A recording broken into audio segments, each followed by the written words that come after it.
सबको voice Audible है? जी ma'am. Okay. तो आज का वेबिनार स्टार्ट करते हैं। हर बार की तरह आप सबको पता है हर ट्यूसडे और हर वेडनेसडे को हम इनफर्टिलिटी के वेबिनार के साथ आप लोगों के साथ मिलते हैं और वेबिनार के थ्रू बहुत सारे टॉपिक्स हमने अब तक कवर किए हैं। बहुत सारे हेल्थ इश्यूज को लेकर जिनमें बहुत सारा कंफ्यूजन कहीं ना कहीं आप सबको रहता है, उन सब टॉपिक्स को हम कहीं ना कहीं क्लियर करते हैं। उसके बारे में आपको एजुकेट करते हैं, आपको आगे चल के क्या करना है वो सारी चीजें आपको गाइड करते हैं, आपको बताते हैं। तो आज का जो हमारा वेबिनार है वो इनफर्टिलिटी के ऊपर ही है। तो अभी हमारे साथ ऑलमोस्ट 49 पार्टिसिपेंट्स ज्वाइन कर गए हैं और आने वाले टाइम पे और भी बहुत सारे पार्टिसिपेंट्स हैं जो हमारे साथ आने वाले टाइम पे ज्वाइन करेंगे। तो इनफर्टिलिटी को लेकर क्वेरीज भी लेंगे हम आपकी वन ऑन वन। कुछ क्वेरीज हम लाइव सेशन में भी लेंगे और कुछ क्वेरीज हम चैट बॉक्स से भी पिक करेंगे। इसके अलावा अगर आपको डायरेक्टली मेरे साथ कनेक्ट करना होगा तो वो भी आप कर सकते हो। एक नंबर आपको भी स्क्रीन पर दिखाएंगे डॉक्टर दीपिका, जो कि है 8328783287। ये जो नंबर आपको स्क्रीन पर दिखाई दे रहा है, इस नंबर के माध्यम से आप हमारे साथ अपना problem one on one share कर सकते हैं। आपको इस नंबर पे अपने नाम के साथ अपनी प्रॉब्लम के साथ अ, आपको नीचे लिखना है कि आपको मेरे साथ बात करना है। तो आपकी वीओपीडीज जो रहेंगी वो मेरे साथ वो अलाइन करा देंगे और आपकी जो वीओपीडीज रहेंगी वन ऑन वन हम बात करेंगे और आपको उसके अकॉर्डिंग क्या अपनी लाइफस्टाइल में चेंजेस करने हैं, क्या डाइट फॉलो करना है, क्या मेडिकेशंस करना है, क्या पंचकर्मा करना है, कौन सी थेरेपीज करानी है, कितने टाइम तक करानी है, वो सारी चीजें हम आपको अकॉर्डिंगली गाइड करेंगे। तो अभी हम बात करेंगे, चैट बॉक्स से कुछ क्वेरीज पिक करेंगे।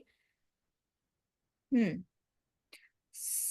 सुपर्णा विश्वास जी का प्रश्न है, उनकी एज 26 ईयर ओल्ड है और अनमैरिड है, तो उनको एंडोमेट्रियोसिस है 5 ईयर से। तो सुप्रिया जी के थ्रू ही मैं बहुत सारे और भी लोगों को गाइड करना चाहूंगी।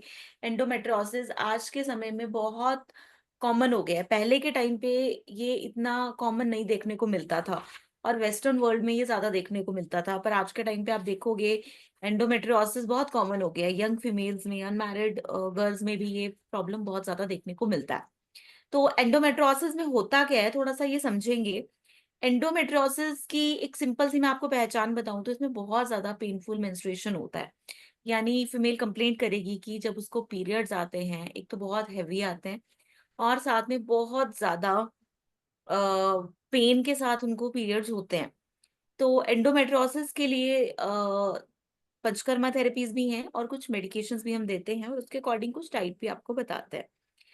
पर सुपर्णा जी, इट वुड बी बेटर अगर हम वन ऑन वन बात करें, क्योंकि कुछ थेरेपी ऐसी होती हैं जो कि हम अनमैरिड फीमेल्स में एज सच नहीं कर सकते हैं।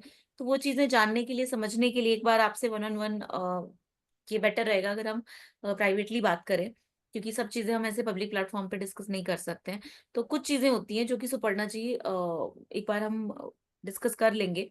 तो एक बार मैं ये कहूंगी आपको, आप अपना नंबर, एक बार जो नंबर आपको स्क्रीन पर दिख रहा होगा, पहले बताया था 8328783287, इस नंबर पे आप अपनी रिपोर्ट शेयर कर दो और एक बार बोल दो कि आपको मुझसे बात करना है।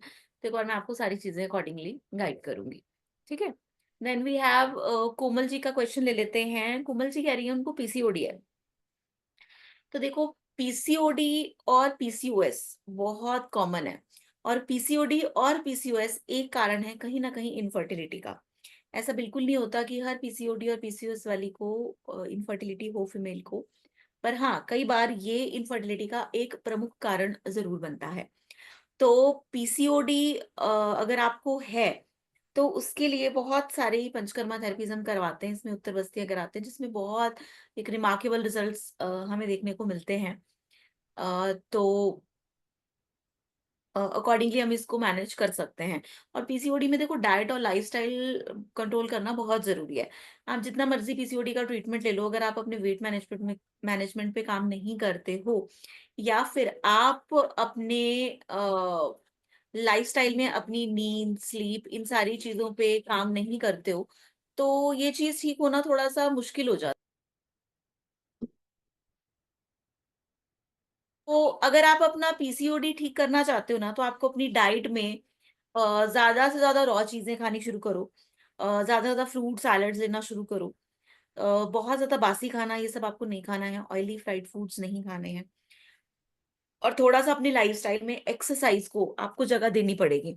अगर आप एक्सरसाइज को अपने लाइफस्टाइल में जगह देते हो, अगर आपको पीसीओडी है, तो बहुत इजीली आप पीसीओडी को मैनेज कर सकते हो।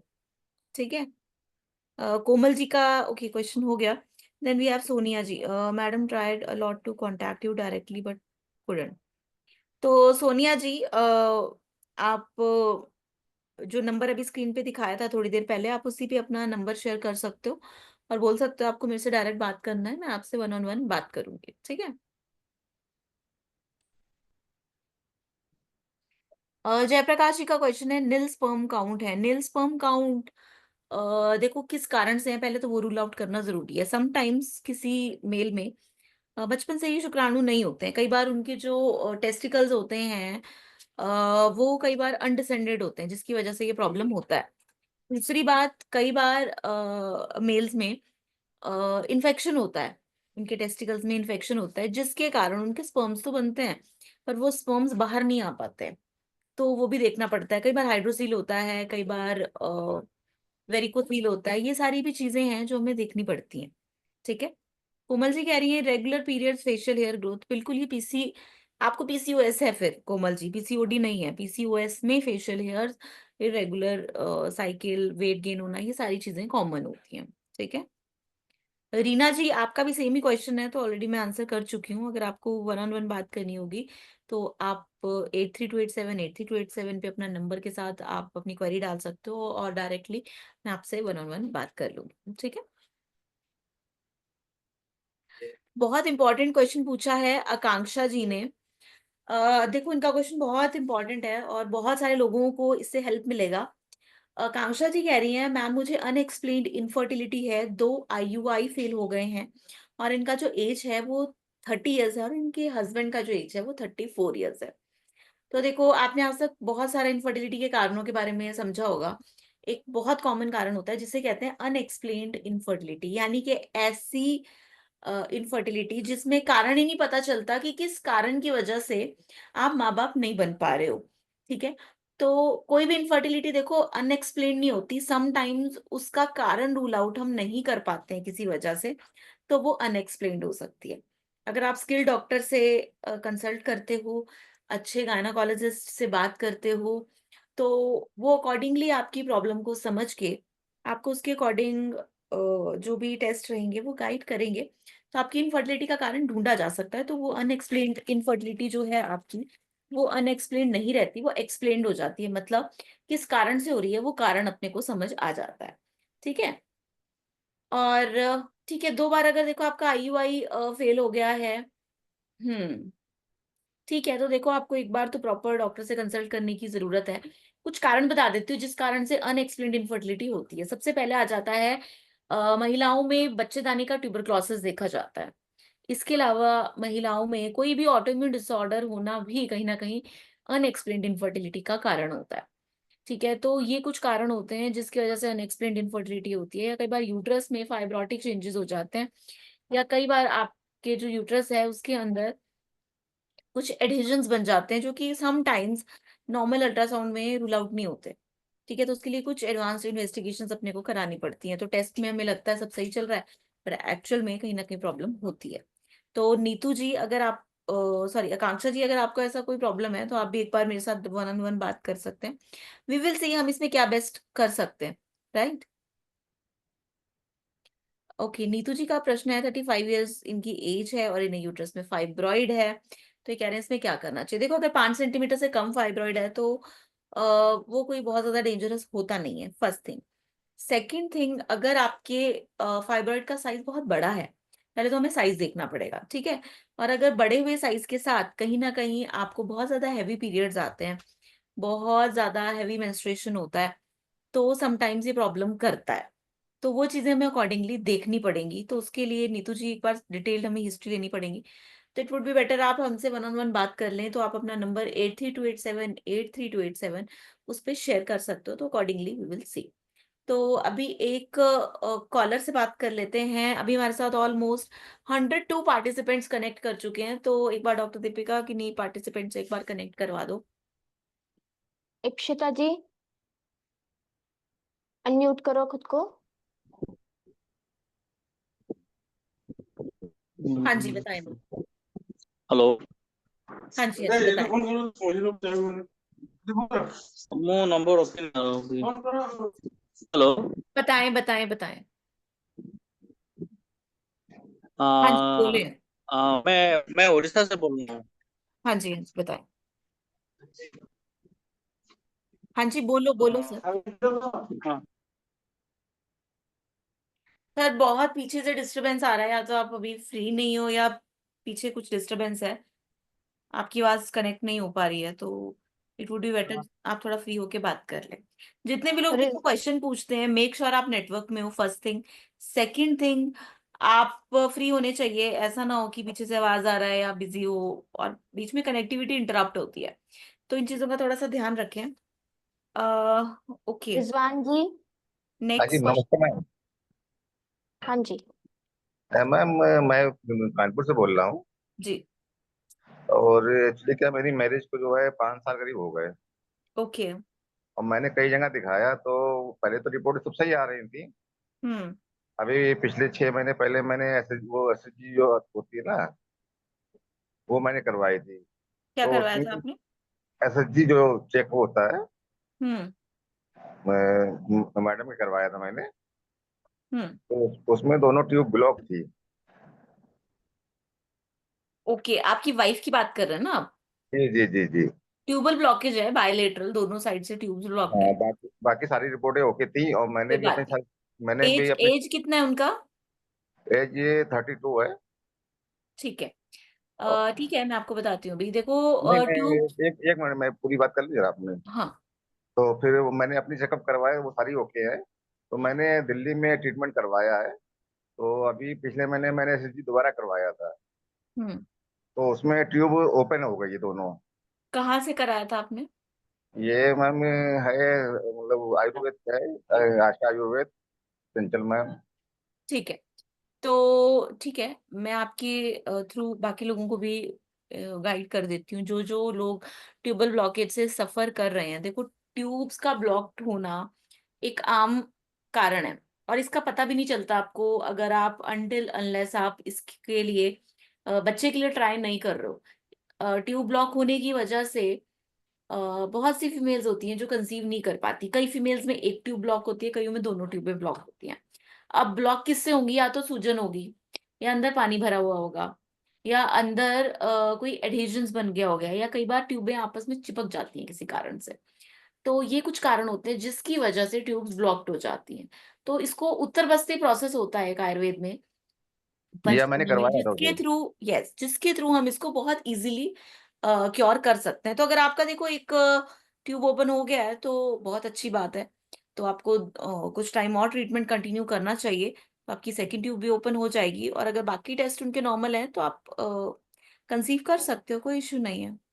तो मतलब कितना टाइम लग जाता है फिर भी उसके ट्यूब ओपन होने के बाद? देखो वो पेशेंट टू पेशेंट, उनकी डिजीज कंडीशन, ट्यूब्स के ब्लॉक्ड होने का स्टेटस, कंप्लीट ब्लॉकेज है, पार्शियल ब्लॉकेज है, फिब्रिल ब्लॉकेज है, उसके बेसिस पर होता है। पर हो जाएगा, इतना जरूर है। अब वो तो एग्जैक्ट रिपोर्ट देख के बता पाएंगे, रिपोर्ट क्या बोलती है उनकी एचएसजी की, कि कितना जल्दी उसमें रिजल्ट आएगा। But yes, if she is responding towards the treatment, तो no issues, you can carry on. अच्छा, मतलब ट्राई करें तो मतलब अब हो सकता है, मतलब कोई प्रॉब्लम हाँ नहीं हाँ, है। कुछ टाइम का अगर वो ट्रीटमेंट लेती है, उत्तर बस्ती कराती है, तो वो तो उनका सेकंड ट्यूब भी ओके हो जाएगा। अच्छा राइट? मैम, ये ट्यूब जो उलझी हुई होती है वो सही हो जाती है? क्या कह रहे हो? जो ट्यूब वगैरह उलझी हुई होती है। समटाइम्स ये ठीक हो जाता है, कई बार इसको सर्जिकली भी ओके करना पड़ता है। पर वो किस डिग्री में है क्या है वो एक बार हमें देखना पड़ेगा। तो विदाउट रिपोर्ट्स देखे एक एग्जैक्ट आंसर मैं आपको नहीं दे पाऊंगी। उसके लिए एक बार हमें रिपोर्ट्स देखना पड़ेगा, क्या है, कितना सिवेरिटी है, अकॉर्डिंगली मैं आपको गाइड कर पाऊंगी। ठीक है। तो फिर उन्होंने बताया था कि एक तो टोपी ट्यूब जो है वो ओपन हो गई है, दूसरी जो है वो भी ओपन है, बट उलझी हुई है वो। तो मैं सर आपको वही कह रही हूँ, दोबारा से कुछ सेम चीज रिपीट कर देती हूँ। हमें उनकी एचएसजी की रिपोर्ट देखनी पड़ेगी, जब वो देखेंगे तो एग्जैक्ट आंसर दे पाएंगे। क्योंकि हमारे बात करने में और रिपोर्टों में क्या लिखा है उसमें कई बार फर्क होता है। ठीक है, रिपोर्टों में और भी बहुत सारी चीजें हमें असेस करनी पड़ती हैं, तो इट वुड बी बेटर आप एक बार अपनी रिपोर्ट्स शेयर कर दीजिए, तो हम अकॉर्डिंगली उस पर क्या कॉल लेना है वो हम बता पाएंगे आप। ठीक है। Okay okay, thank you ma'am. Thank you, thank you.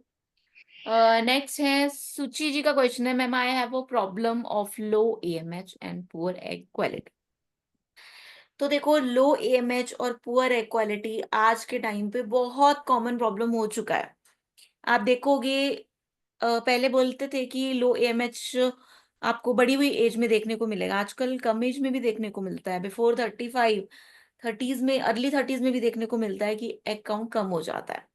एक तो अकाउंट कम होने का जो कारण है अपना थोड़ा डाइट लाइफस्टाइल भी है। दूसरी बात है, एक फिजियोलॉजिकली भी अपना एक एज होता है।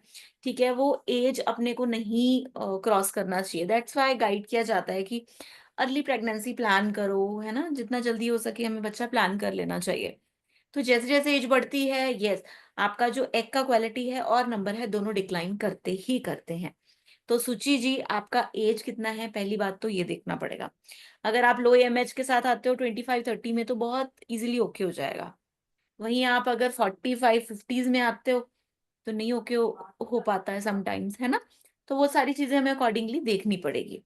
और तो सुचि जी, आप अपनी प्रॉब्लम ना एक बार 8328783287 पे शेयर कर सकते हो, और मैं एक बार देख लेती हूँ क्या प्रॉब्लम है और क्या बेस्ट सोल्यूशन हम आपको अकॉर्डिंगली दे पाएंगे। लो एमएच की एक पहचान बता देती हूँ, पीरियड्स बहुत कम आते हैं ऐसे फीमेल्स को, है ना। वो बोलेंगे कि पहले 5 दिन आते थे, अब 2-3 दिन आते हैं, और 2-3 दिन भी आते हैं उसमें भी प्रॉपरली अच्छे से ब्लीडिंग नहीं होती, बहुत कम होती है। तो ये कुछ पहचान होती है लो एएमएच की। तो अगर आपको भी ऐसा कुछ है तो, और आप कंसीव करने का ट्राई कर रहे हो और आपको भी ऐसे सिम्टम्स आ रहे हैं, आपको पीरियड्स कम आते हैं, तो हो सकता है कहीं ना कहीं आपका एएमएच लो हो। ठीक है। तो अभी हमने क्वेश्चंस लिए, चैट से भी कुछ क्वेश्चंस लिए और कुछ हमने कॉलर से भी बात की, और अभी हमारे साथ ऑलमोस्ट 130+ पार्टिसिपेंट्स कनेक्ट कर गए हैं। तो अभी एक तो ट्यूबल ब्लॉकेज का एक रिपोर्ट दिखाई है डॉक्टर दीपिका, जी मैम। और एक लो एएमएच का दिखाई, क्योंकि दोनों क्वेरीज एक तो बहुत कॉमन है और हमारे पास अभी आई भी है। तो एक बार रिपोर्ट्स दिखा दो। Okay ma'am.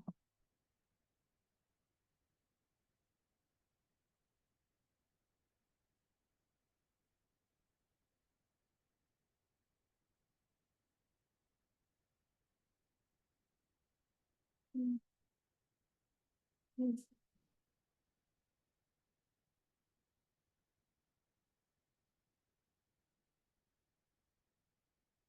आप ये रिपोर्ट देख रहे हो जिसमें एक पेशेंट है जिनका एज है अप्रोक्स, एक बार थोड़ा सा जूम कीजिए, बिफोर रिपोर्ट को एक बार जूम कीजिए।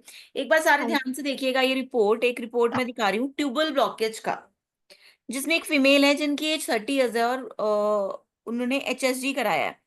तो उनकी ट्यूब पे लिखा है right sided complete tubal blockage with posterior near complete left tubal blockage. यानी कि इनकी राइट साइड की पूरी ट्यूब ब्लॉक है और लेफ्ट साइड का भी एक कोने से ट्यूब का कुछ हिस्सा ब्लॉक है। ठीक है। तो इन्होंने ट्रीटमेंट लिया था अप्रैल मंथ में, और हम्म तो इन्होंने कुछ ही टाइम के ट्रीटमेंट में जो इनका ट्यूबल ब्लॉकेज है वो कंप्लीटली चला गया, यानी एक साइड जो कंप्लीट ब्लॉक थी वो चली गई और दूसरी साइड जो आधी अधूरी सी ब्लॉक थी वो भी चला गया। तो इन्होंने 24 अप्रैल को टेस्ट कराया था 2024 में। फिर इन्होंने कुछ टाइम बाद हमारे यहाँ से ट्रीटमेंट शुरू किया था, तो अभी हमने अप्रैल में इनकी जांच कराई थी। तो मतलब 1 साल के अंदर आप मान के चलो, 1 साल भी इन्होंने पूरा ट्रीटमेंट नहीं लिया था वैसे, तो उसमें इनका दोनों जो ट्यूब्स हैं वो पेटेंट हो गई हैं। ठीक है। तो ये है, तो एक लो एएमएच का भी रिपोर्ट दिखाओ इनके साथ।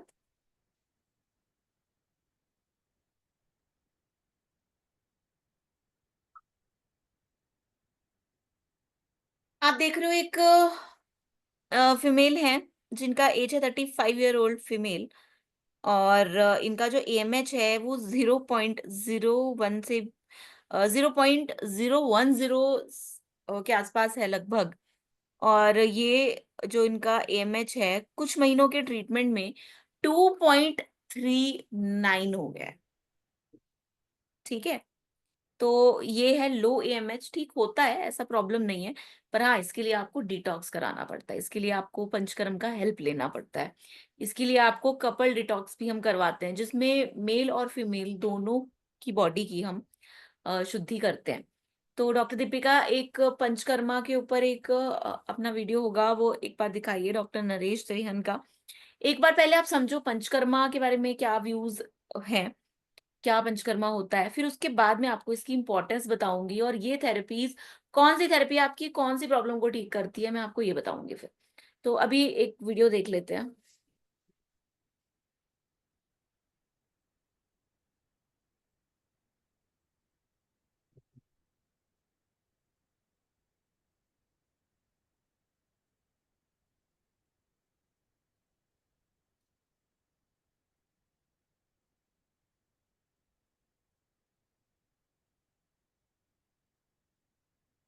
What about the pursuit of longevity? Everybody wants to live 100 years. I was asking you, आजकल इंडिया में भी ऐसे कई सारे देसी बायोहैकर्स हैं, कई सारी चीजें होती है। फिर ब्रायन जॉनसन है जो कि अपने आप को इंजेक्ट भी कर रहे हैं प्लेटलेट्स से, अपने बेटे के प्लेटलेट्स से। क्या डेथ को डिफीट करना या You want to live longer, should I tell you?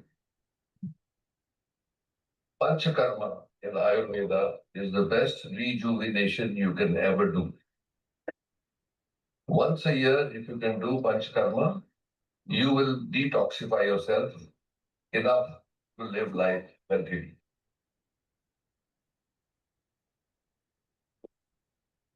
तो आपने देखा, ये डॉक्टर नरेश त्रिहन थे, जो कि इंडिया के टॉप मोस्ट डॉक्टर्स में एक हैं, और ये बहुत फेमस कार्डियोलॉजिस्ट हैं। तो एक मीट में इनसे पूछा गया कि बॉडी को डिटॉक्स करने का, रेजुविनेट करने का बेस्ट तरीका क्या है, तो वो एक बिंग एन एलोपैथिक डॉक्टर, वो भी मानते हैं कि कहीं ना कहीं पंचकर्मा कराना बहुत जरूरी है। और पंचकर्मा कराने से आप अपनी बॉडी को रेजुविनेट कर सकते हो। आपका जो बॉडी पार्ट कम काम कर रहा है, जो बॉडी का सिस्टम कम काम कर रहा है, चाहे वो रेस्पिरेटरी है, रिप्रोडक्टिव है, कार्डियोवैस्कुलर सिस्टम है, आपका मस्कुलोस्केलेटल सिस्टम है, उसमें जहां भी जो बीमारी है उसके अकॉर्डिंग हम थेरेपीज प्लान कर सकते हैं। ठीक है, तो अभी डॉक्टर दीपिका कुछ पेशेंट्स के साथ हमारे टेस्टिमोनियल्स होंगे, जिनको रिलीफ हुआ है, वो एक बार आप शेयर कीजिए। डॉक्टर गीतिका के साथ कुछ वीडियोस होंगे, तो वो एक बार दिखाओ, उससे आपको पता चलेगा जो प्रॉब्लम्स आपकी हैं वही काफी प्रॉब्लम्स उन पेशेंट्स की भी होंगी जिनको रिजल्ट मिला है। तो एक बार आप सुनिए उन पेशेंट से, उनकी जुबानी, उनको क्या रिजल्ट्स आए हैं। ओके।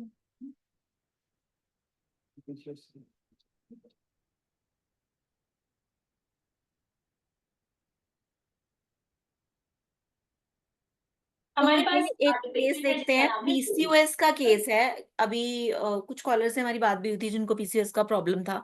तो ये जो पीसीओएस का केस है, ये एक बार देखते हैं इसमें कैसे अपने को रिजल्ट आया। हमारे पास आज एक पेशेंट है जिनका नाम है ज्योति, जो एक डे केयर टीचर है। उन्होंने हमें अपनी प्रॉब्लम बताई और हम भी इमोशनल हो गए। उन्होंने बताया कि मैं अपनी जिंदगी में इतने सारे बच्चों को खिलाती हूँ और उन्हें पढ़ाती हूँ, माँ जैसा प्यार देती हूँ, लेकिन भगवान मेरे साथ अन्याय क्यों कर रहा है? मैं अपना बच्चा क्यों नहीं पा रही हूँ? मैं अभी तक माँ क्यों नहीं बन रही? मुझे भी अपना बच्चा चाहिए। बस फिर क्या था, उन्होंने शुद्धि आयुर्वेदा पे भरोसा जताया और अपना ट्रीटमेंट शुरू करवा लिया। और मुझे बताते हुए बहुत ही ज्यादा खुशी हो रही है कि हमारे डॉक्टर्स की सलाह से ये हमारे शुद्धि हॉस्पिटल में इन्होंने विजिट किया और मेडिसिन, डाइट और ट्रीटमेंट से आज ज्योति खुद एक बच्चे की माँ बन चुकी है। शुद्धि आयुर्वेदा में इलाज करवा के ज्योति ने किया है अपने पीसीओएस को रिवर्स। तो चलिए सुनते हैं ज्योति की माँ बनने की कहानी, उन्हीं की ही जुबानी।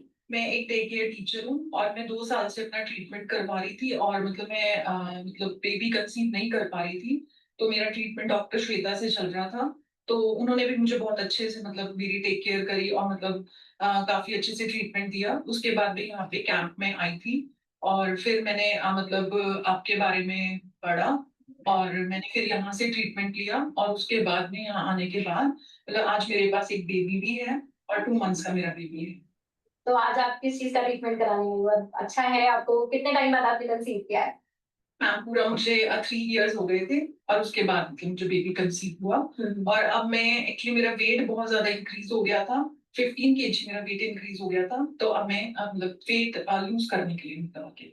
अच्छा, तो मतलब आप ये चाहते हैं कि वापस से एक फिट मॉमी बन जाए, तो इट्स गुड। चलिए, ये पेशेंट है हमारे साथ जिनको काफी अच्छा रिजल्ट आया है, उन्होंने इनफर्टिलिटी को हराया और आज अब ये वेट लॉस कराना चाहती हैं। तो इनको हम पोस्टपार्टम कितना प्रॉब्लम दे सकता है, तो उससे बाहर निकलने के लिए हम इन्हें गाइड करेंगे और साथ साथ वेट लॉस डेफिनेटली होगा ही, और कैसे अपने बच्चे की अच्छे से केयर कर सकती हैं उसके बारे में भी हम इन्हें सिखाएंगे। तो थैंक यू, आपने शुद्धि हॉस्पिटल पर आपने ट्रस्ट किया और आज आपके पास एक हेल्दी बेबी है। उनसे भी हम जल्दी मिलवाएंगे आपको। तब तक आप अपने वेट लॉस पे फोकस करें और हम नेक्स्ट वीडियो में भी मिलेंगे जब इनका वेट लॉस होगा और इनका रिजल्ट भी दिखाएंगे आप। शुद्धि आयुर्वेदा में सिर्फ आपको उम्मीद नहीं दिखाई जाती, बल्कि आपके माँ बनने के सपने को सच भी किया जाता है। आज ही नीचे दिए गए नंबर्स पर कॉल करके हमारे एक्सपर्ट से बात करें और पेरेंट्स बनने के सपने को अभी पूरा करें। तो आपने देखा अभी किस तरीके से एक पीसीओएस के पेशेंट को रिलीफ आया है और उनकी प्रॉब्लम में उनको बहुत अच्छा रिजल्ट आया है, और पीसीओएस तो उनका ठीक हुआ ही हुआ, पर पीसीओएस ठीक होने के साथ साथ उन्होंने कंसीव भी कर लिया। तो पीसीओएस ठीक होता है और पीसीओएस ठीक होने के साथ कंसीव भी होता है, ये कोई इम्पॉसिबल चीजें नहीं है, पर हाँ इसमें कुछ टाइम का पेशेंस, डाइट का ट्रीटमेंट वो बहुत मैटर करता है। ठीक है, अभी देखते हैं एक और केस, ट्यूबल ब्लॉकेज की अपने पास एक टेस्टिमोनियल आएगा, तो वो एक बार हम देखेंगे कैसे एक पेशेंट को जिनको ट्यूबल ब्लॉकेज था उनका ट्यूबल ब्लॉकेज ठीक हुआ। तो आइए देखते हैं एक वीडियो, और आप में से भी काफी लोग होंगे, कुछ से हमारी बात भी हुई है जिन्हें ट्यूबल ब्लॉकेज है, तो देखते हैं आपके जैसे और पेशेंट्स को क्या इसमें रिजल्ट आया। मैडम जी, राजेश मैम, आप बताइए, आपने यहाँ वमन लिया है, आपको कैसे लग रहा है? क्या आपका स्टाफ के साथ अनुभव रहा है, क्या हॉस्पिटल के साथ अनुभव रहा है, और आपके लक्षण में कितना सुधार आया है? और जो भी आप कहना चाहते हैं आप उनसे शेयर कर सकते हैं। बहुत अच्छा लगा, हॉस्पिटल में आई थी, डॉक्टर से मिली, स्टाफ से मिली, डॉक्टर ने मुझे बहुत अच्छे से मतलब समझाया, बताया। कहीं भी हॉस्पिटल में मुझे इतना से अच्छे से समझाया नहीं गया, ना किसी ने इस तरीके से बताया कैसे करना चाहिए, ये डाइट लेनी चाहिए, ये दवाई खानी चाहिए, पर पानी और भी खा लीजिए। मैं जो सोचे वही बताऊंगी। सही बात है मैडम जी।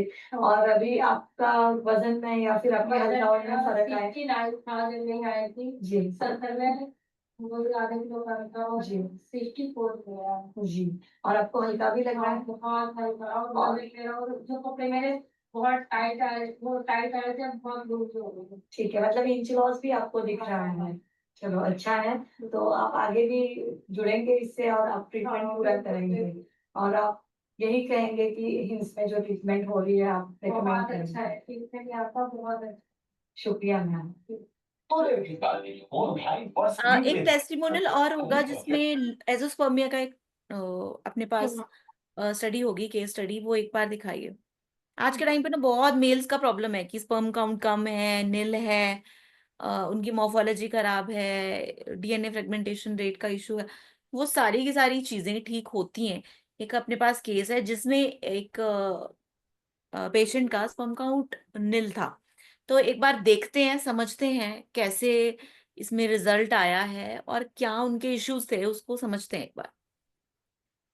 अच्छा, पेशेंट है रवि और ये 3 महीने से हमारे पास ट्रीटमेंट करवा रहे हैं, जिसमें हमने इनका जो ट्रीटमेंट है वो हमने किया स्पर्म काउंट को लेकर। इनको एजोस्पर्मिया की प्रॉब्लम थी, यानी कि इनका जो स्पर्म काउंट था वो बिल्कुल नील था, और इनको सर्जरी के लिए भी रिकमेंड किया गया कि उसके बाद उनको एक प्रोसेस है उसके थ्रू इनको कंसीव करवाया जाए, और अपनी फर्टिलिटी की प्रॉब्लम के रिगार्डिंग ये हमारे क्लिनिक पर आए थे। तो आइए आज जानते हैं इन्हीं के मुंह से कि इनको क्या रिजल्ट मिला आज 3 महीने के बाद और इनको अब कैसा लग रहा है। हाँ जी सर, मैं आपकी रिपोर्ट देख रही हूँ, बताओ आपका स्पर्म काउंट कितना है? अब तो पहले से काफी लाइट है, 60 मिलियन हो गया अब। पहले काफी टाइम मैंने ट्रीटमेंट के लिए बारे में सोचा भी, बट मुझे बहुत मतलब टेंशन होती थी कि सर्जरी वगैरह करानी पड़ेगी। आप डर गए थे? बहुत डर लगा मैं उसको कि सर्जरी के नाम से तो वैसे भी बंदे को टेंशन हो जाती है कि फिर सर्जरी करानी पड़ेगी, तो उसमें फिर डर रहा सारा टाइम।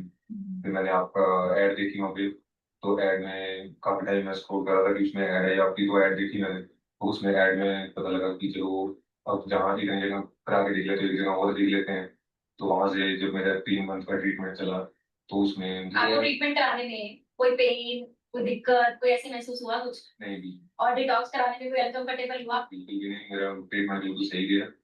अब मुझे मतलब बेटर फील होता है। अब क्या लगता है कि अब आप फादर बन जाओगे? जी जी बिल्कुल, मैं फादर डॉक्टर्स ने क्या बोला था कि ये कभी प्रॉब्लम ठीक नहीं हो सकती, ऐसा ही बोला था? हाँ जी हाँ जी, बट फिर भी मतलब एक मन में होता है ना कि कहीं तो मतलब अपने फादर बनना है किसी भी तरह, तो वो चीज होती है, तो इसलिए मैंने इस बार ट्रीटमेंट के लिए बिल्कुल।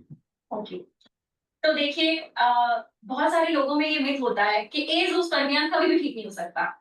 बहुत सारे उसके कारण होते हैं, जिसमें 70 to 80% रीजंस के जो कारण है मेन बेसिकली वो रिकवरेबल होते हैं। तो इसके लिए अगर आप आयुर्वेद में पुत्तरबस्ती ट्रीटमेंट अगर आप करवाते हैं तो आपको बहुत अच्छे रिजल्ट्स मिलते हैं। तो जैसे रवि को रिजल्ट मिले, आपको क्यों नहीं? तो अगर आपको भी एज़ोस्पर्मिया है या ऐसी कोई और प्रॉब्लम है स्पर्म काउंट से रिलेटेड, उसकी मोर्टेलिटी से रिलेटेड, या उसमें किसी तरह का इन्फेक्शन है या कोई ब्लॉकेज है, तो हमारे सेंटर्स में आकर के आप उत्तरवर्ती ट्रीटमेंट करा के अपना ट्रीटमेंट करवाइए और अपने फादर बनने के सपने को सच कीजिए। तो आपने देखा एक पेशेंट जिनके स्पर्म काउंट नील थे और उनको एक सर्जिकल मेथड के थ्रू बोला था कि इसको हम ठीक कराएंगे, तो उसमें भी उनको रिजल्ट आए। अभी एक और हम वीडियो देखेंगे, ये जो इससे ऊपर इनमें से, हाँ, ये एक वीडियो देखते हैं। कहाँ लोगों का एक नहीं पैदा होता, इनके दो दो हुए, वो भी किसी बिना आईवीएफ के। आईवीएफ पे साइड इफेक्ट है, महिलाओं की जिंदगी खराब हो जाती है। जिस मटके में मुझे पानी भरना है जो कच्चा है उसको पका तो लेने दो। आईवीएफ में पुरुष के शुक्राणु को और महिला प्रेरणाणु को, और रिस्क के लिए बचने के लिए डॉक्टर 2-3 अंडे डालते हैं, तो डबल बच्चे होने की, ट्रिपल बच्चे होने की संभावना भी आईवीएफ में ज्यादा होती है। इनफर्टिलिटी, बच्चा ना होना, आईवीएफ में लाखों रुपए बर्बाद कर देना। आजकल हर शहर में मधुमक्खी की छत्ते की तरह आईवीएफ सेंटर बढ़ते जा रहे हैं, क्योंकि इंसान बच्चा ही पैदा नहीं कर पा रहा। तो मैं अब आपको दिखा होल्ड रहा कर हूँ दो। कि 2-2 बच्चे का। तो आपने देखा एक अपने पास कपल आए थे जिनको इनफर्टिलिटी का इशू था और उनको बेबीज हो नहीं रहे थे, और उन्होंने आयुर्वेदिक ट्रीटमेंट लिया हमारे यहाँ से, जीरकपुर सेंटर से, और कुछ महीने के लगभग आप मान के चलो 4-5 मंथ्स का इन्होंने रेगुलर ट्रीटमेंट लिया। तो उसके बाद इनको कंसीव तो हुआ ही हुआ, पर एक नहीं मतलब 2-2 बेबीज उनको साथ में हुए हैं। तो देखो, इनफर्टिलिटी पूरी तरह से ठीक होती है अगर समय रहते आप जाग जाओ। अगर आपने अपना टाइम निकाल दिया तो फिर वो रिजल्ट एक्सपेक्ट करना थोड़ा सा मुश्किल हो जाता है समटाइम्स। पर फिर भी आयुर्वेद के जरिए सेल रेजुविनेशन के थ्रू बॉडी को डिटॉक्स करके, आपकी बीज शुद्धि करके, आपकी गर्भ शुद्धि करके, फिर आपको हम गर्भ धारण करवाते हैं। ठीक है। तो अभी एक और टेस्टिमोनियल हम लास्ट में देखेंगे, एक सेकेंडरी इनफर्टिलिटी का टेस्टिमोनियल होगा, वो एक बार प्ले कीजिए। बहुत से पेशेंट्स का प्रॉब्लम होता है कि भाई हमें पहले एक बच्चा है पर दूसरी बार हम ट्राई कर रहे हैं तो अभी नहीं हो रहा है, तो ऐसे केसेस में हम क्या कर सकते हैं वो एक बार हम देखते हैं। नमस्कार, मैं डॉक्टर दीपिका। आज मैं आपको एक ऐसे पेशेंट से मिलवाऊंगी जिनकी जर्नी हमारे साथ 2 साल से चल रही है। ये पेशेंट आज बहुत लकी हैं और इनके पास एक प्यारी सी गुड़िया इनके हाथ में है। आज से 2 साल पहले जब ये मेरे पास आई थी तो इनको इनफर्टिलिटी का इशू था, जिसके लिए वो बहुत सालों से वो ट्रीटमेंट ले रही थी। पर इससे पहले इनके पास एक प्यारा सा बेबी बॉय भी है, पर इनको बेबी प्लान करना था, जिसकी वजह से इन्होंने आईवीएफ भी करवाया, उसके बावजूद भी इनको सक्सेस नहीं मिली। और हमारे पास 1.5 साल से इनका ट्रीटमेंट चल रहा था और ड्यूरिंग ट्रीटमेंट इनकी जो ट्यूब्स ब्लॉक थी वो भी ओपन हुई, अच्छे रिजल्ट आए और फिर हमने इनको आईवीएफ के लिए रिकमेंड किया। और तब जब ये आईवीएफ की तरफ गई, तब इनको एक प्यारी सी बेटी कंसीव हुई और आज रिजल्ट आपके सामने है। तो चलिए आज पेशेंट से जानते हैं उन्हें कैसा लग रहा है। मुझे तो विश्वास ही नहीं हो रहा था कि मतलब मैं अभी बेबी कंसीव कर पाऊंगी दोबारा। बट पहले जो था कि पहले हमने बहुत सारी जगह से ट्रीटमेंट भी लिया, पर अभी जो है हम यहाँ पे आए, बड़ी उम्मीद के साथ यहाँ पे आए थे। फिर उसके बाद जो है पहले हमने जो है कुछ थेरेपीज कराई, फिर उससे जो है काफी आराम लगा, मेरी साइकिल जो है नॉर्मल होने लगी, जो ट्यूब की ब्लॉकेज जो है वो भी खुलने लगी।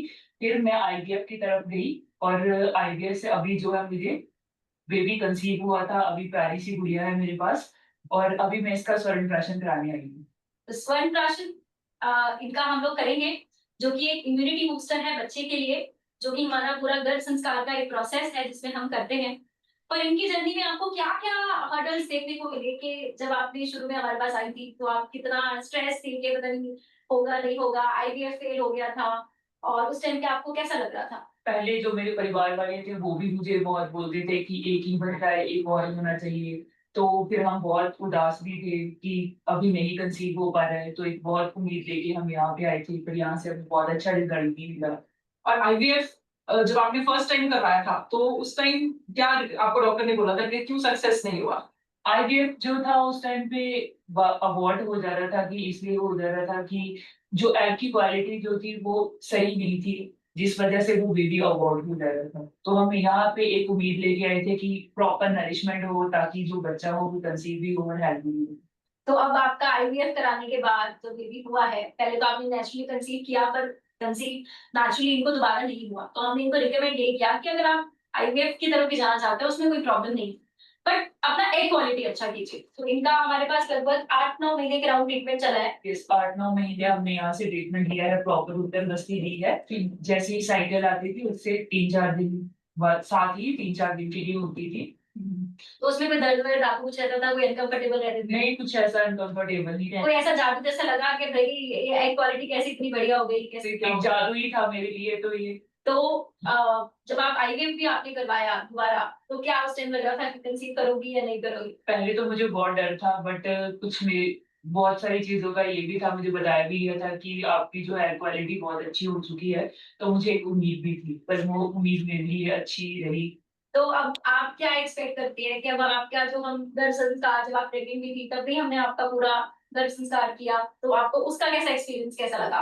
गर्भ संस्कार का एक्सपीरियंस मुझे बहुत अच्छा था कि अब मैं ये कहना चाहती हूँ कि बाकी जो भी लोग हैं, गर्भ संस्कार में जो है आना चाहिए लोगों को, ताकि आजकल जो हमारा लाइफस्टाइल है ऐसा हो चुका है कि जिस वजह से हम बहुत सारी चीजें हैं कि जो हमारी साइकिल को डिस्टर्ब कर रही है, कोई हार्मोन, कोई स्ट्रेस, बहुत सारी चीजें हमारी लाइफ को जो है चीजें खराब कर रही है। तो जो हम जब इस फील्ड में आते हैं, अगर हम आयुर्वेदा को चुनते हैं, तो उसमें जो है बहुत सारी थेरेपीज ऐसी होती है जिससे हमारा स्ट्रेस भी थोड़ा कम होता है, ठीक है, और बहुत सारी हार्मोन जो मुझे प्रॉब्लम थी इम्बैलेंस की वो भी सही हुई, जो थेरेपीज प्राइवेट से मुझे बहुत अच्छा बेटर दी। अब आप क्या एक्सपेक्टेशन रखते हैं कि अब हम आपकी क्या कैसे मदद करें, क्या आपको लगता है?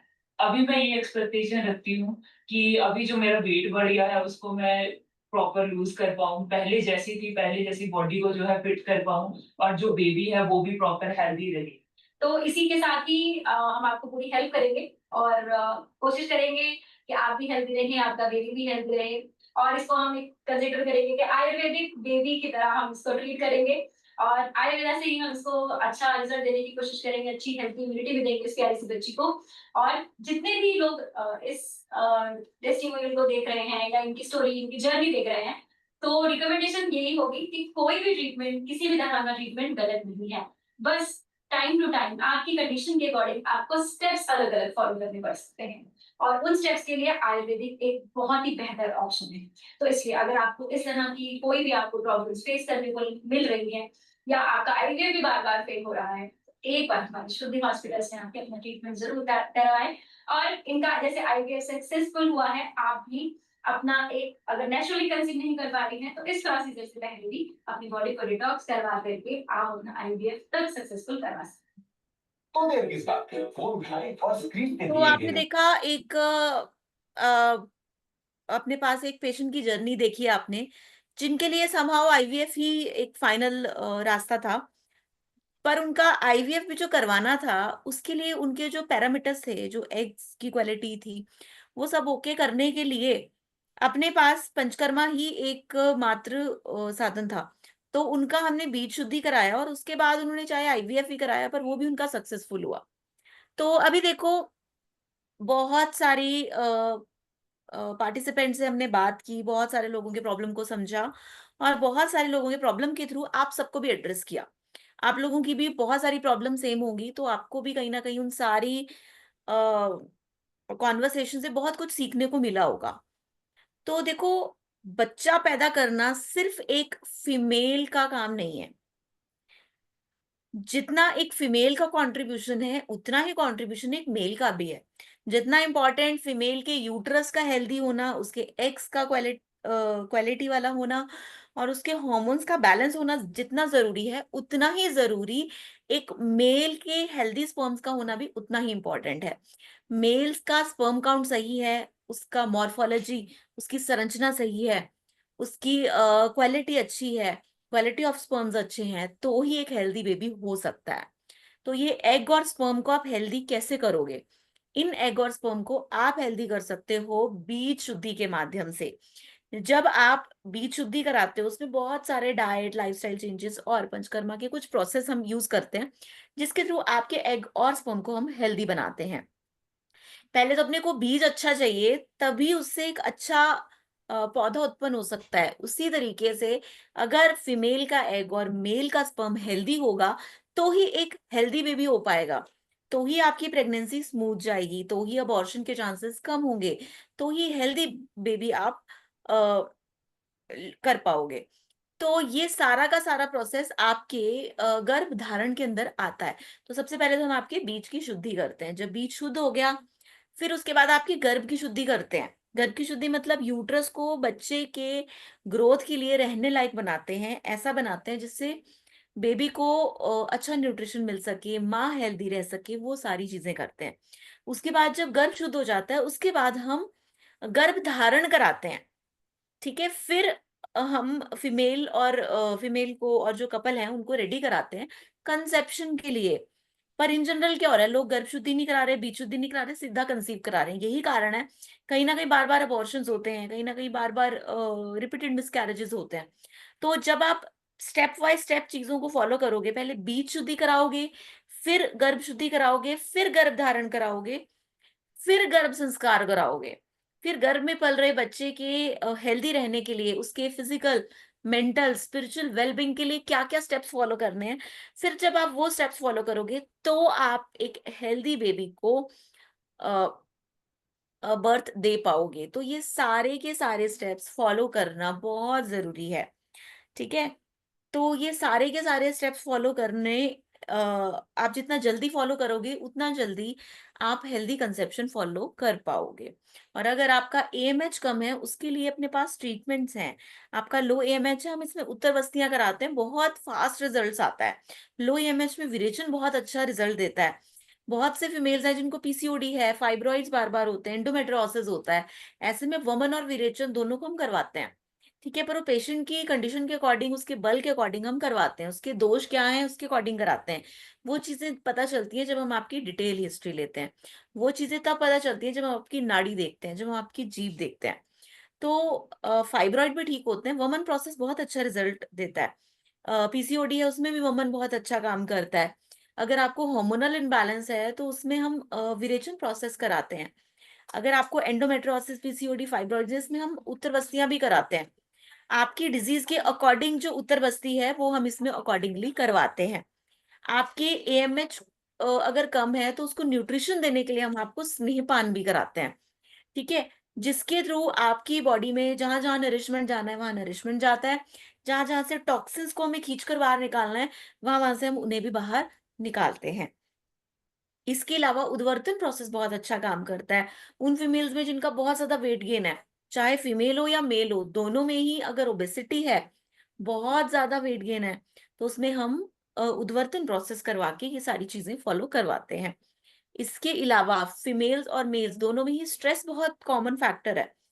मेल्स में भी स्ट्रेस बहुत कॉमन रहता है, कई बार एक्स्ट्रा वर्कलोड के कारण कईयों को नींद नहीं आती है, एंजाइटी होती है। ये सारी चीजों को लेकर कहीं ना कहीं कपल कंसीव नहीं कर पाता। समटाइम्स स्ट्रेस का कारण आपका काम होता है, कई बार स्ट्रेस का कारण आप कंसीव नहीं कर पा रही, ये भी एक स्ट्रेस का कारण होता है। समटाइम्स स्ट्रेस का कारण होता है कुछ आप लंबे समय से किसी चीज का ट्रीटमेंट ले रहे होते हो, बहुत सारी मेडिसिन ले रहे होते हो, वो भी कहीं ना कहीं कारण होता है। उसको हम शिरोधारा के थ्रू, शिरोबस्ती के थ्रू, शिरो पिच्चू के थ्रू, नस्य के थ्रू, और एक प्रोसेस होता है धूम्रपान, जिसमें हम नेजल रूट से कुछ फ्यूमिगेशंस लेते हैं, या कई बार कोई ड्रॉप्स भी यूज करते हैं, या कई बार कुछ मेडिकेटेड फ्यूम्स लेते हैं, जिसके थ्रू उसको हम ओके करने की कोशिश करते हैं। तो अगर आपको इन सारी प्रॉब्लम्स में से कोई भी प्रॉब्लम है, तो पहली बात तो आपको टाइम नहीं वेस्ट करना है, क्योंकि हमारी बॉडी का एक बायोलॉजिकल क्लॉक है जिसको हम चैलेंज नहीं कर सकते। ठीक है, एज बढ़ रहा है, कंसेप्शन के चांसेस धीरे धीरे कम हो जाते हैं। एज के अकॉर्डिंग जितना जल्दी आप ट्रीटमेंट लेते हो, जितना जल्दी अपने शरीर को डिटॉक्स कराते हो, उसके अकॉर्डिंग ट्रीटमेंट लेते हो, मेडिसिन लेते हो, डाइट लाइफस्टाइल को फॉलो करते हो, तो बहुत जल्दी आप कंसीव कर सकते हो। काफी लोगों से आज बात हुई है, चैट के थ्रू भी हमने कुछ क्वेरीज ली, कुछ क्वेरीज हमने ली हैं कॉल के थ्रू भी। फिर भी हर किसी से एक वेबिनार में नहीं बात हो सकती है। आपको पता होगा हमारे साथ आज ऑलमोस्ट 130-140 के बीच पार्टिसिपेंट्स कनेक्टेड थे। तो जिन लोगों से नहीं बात हुई है उनको घबराने की कोई जरूरत नहीं है। वो मेरे साथ डायरेक्ट 1-on-1 वीओपीडी बुक कर सकते हैं, वर्चुअल ओपीडी बुक कर सकते हैं, या ऑन कॉल बात कर सकते हैं। उसके लिए एक बार नंबर डॉक्टर निकिता आप स्क्रीन पर दिखा दीजिए। तो इस नंबर पे आप अपनी रिपोर्ट शेयर कर सकते हो और बोल सकते हो कि आपको डायरेक्टली मेरे साथ बात करना है। तो मैं आपसे बात करूंगी, I am there to help you. जो भी आपका प्रॉब्लम रहेगा हम आपसे बात करेंगे। आपका सारा प्रॉब्लम कॉन्फिडेंशियल रहेगा, उस चीज की आपको टेंशन लेने की कोई जरूरत नहीं है। तो अकॉर्डिंगली मैं आपको बताऊंगी आपको क्या करना है आपके प्रॉब्लम के अकॉर्डिंग। अगर आप मेरे साथ डायरेक्टली मिलना चाहते हो तो आप मेरे साथ मिल सकते हो हर बुधवार को पंचकुला में। अगर आपको वहां का एड्रेस चाहिए होगा, आप सेम नंबर पे पूछ सकते हो, वो आपको एड्रेस शेयर कर देंगे, आप वहां पे मिल सकते हो, पर सिर्फ हर बुधवार को। अदरवाइज बाकी डेज पे मंडे टू सैटरडे आप मुझसे मिल सकते हैं जीरकपुर में। जीरकपुर पंजाब में आता है, चंडीगढ़ के बिल्कुल नजदीक है। यहाँ पे बल्टाना लोकेशन पे अपना सेंटर है, वहां पे आके आप मुझसे मिल सकते हो, और हम आपकी कंसल्टेशन यहाँ पे एक बार करेंगे, और यहाँ पे हम पंचकर्मा भी प्लान कर सकते हैं। तो इस तरीके से जिन लोगों से नई बात हुई है वो 8328783287 पे कांटेक्ट कर लो और बात कर लो। और ऐसे ही और भी बहुत सारे इंफॉर्मेटिव वेबिनार्स के लिए हम आपके साथ समय समय पर बात करते रहेंगे। तो तब तक के लिए आप सब हमारे साथ जुड़े रहिए, और हैव शुद्धि के पेज पे आप कनेक्ट कर सकते हैं। हेल्थ रिलेटेड बहुत सारी इन्फॉर्मेशन आपको वहां पे मिल सकती है, और ऐसे ही और भी बहुत सारे वेबिनार्स के लिए मैं आपके साथ कनेक्ट होती रहूंगी हर ट्यूसडे को। और हर सैटरडे भी हमारा एक इनफर्टिलिटी का वेबिनार होता है, जिसमें हमारे सीनियर मोस्ट डॉक्टर गीतिका आपके साथ कनेक्ट करेंगे। तो आप अकॉर्डिंगली अपनी प्रॉब्लम समझ सकते हैं। और ये जो वेबिनार है हमारे हैव शुद्धि पेज पे लाइव भी जाता है, तो अगर आप दोबारा सुनना चाहें आप उस पर एक बार दोबारा भी सुन सकते हैं। तो आज के लिए इतना ही। ऐसे ही और बहुत सारे वेबिनार्स के साथ हम आपके साथ समय समय पर जुड़ते रहेंगे। तब तक के लिए धन्यवाद।